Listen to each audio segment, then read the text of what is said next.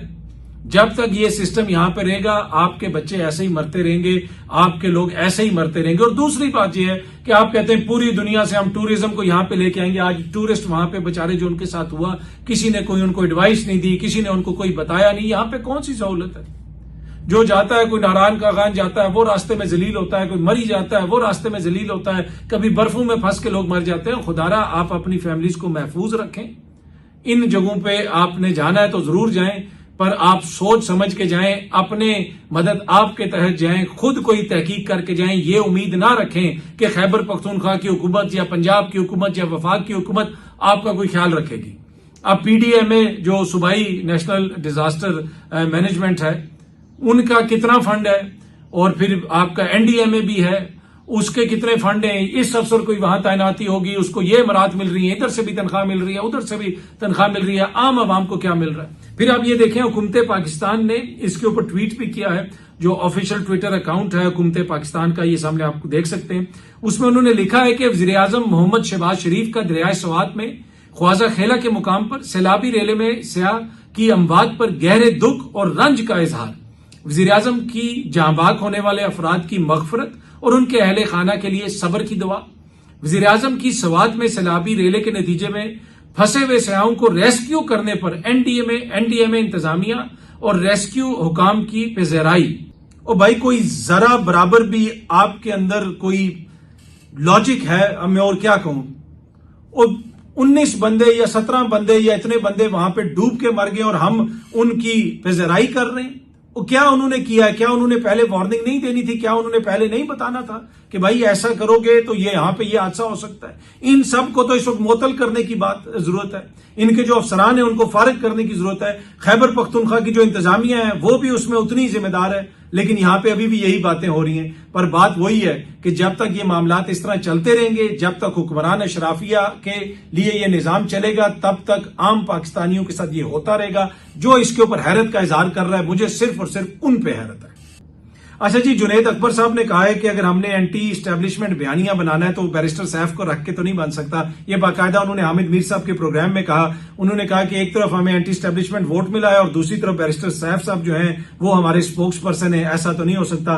پنجاب کی اسمبلی کے اندر آج ہاتھا پائی وغیرہ ہوئی ہے مریم نواز کی تقریر کے دوران، کافی وہاں سے اس قسم کے سینز آ رہے ہیں اور وہ ہم دیکھ رہے تھے کہ لوگ ایک دوسرے سے گتم گتھا بھی ہوئے۔ پر لیٹس ہوپ کہ اس بجٹ کے نتیجے میں پنجاب کے اندر جو دودھ اور شہد کی نہریں بہنی ہیں وہ جلدی بہنا شروع ہو جائیں گی۔ یہ اب تک کی تھوڑی سی تفصیلات تھیں، بہت جلدی آپ سب دوستوں سے دوبارہ ملاقات ہوگی۔ Thank you very much.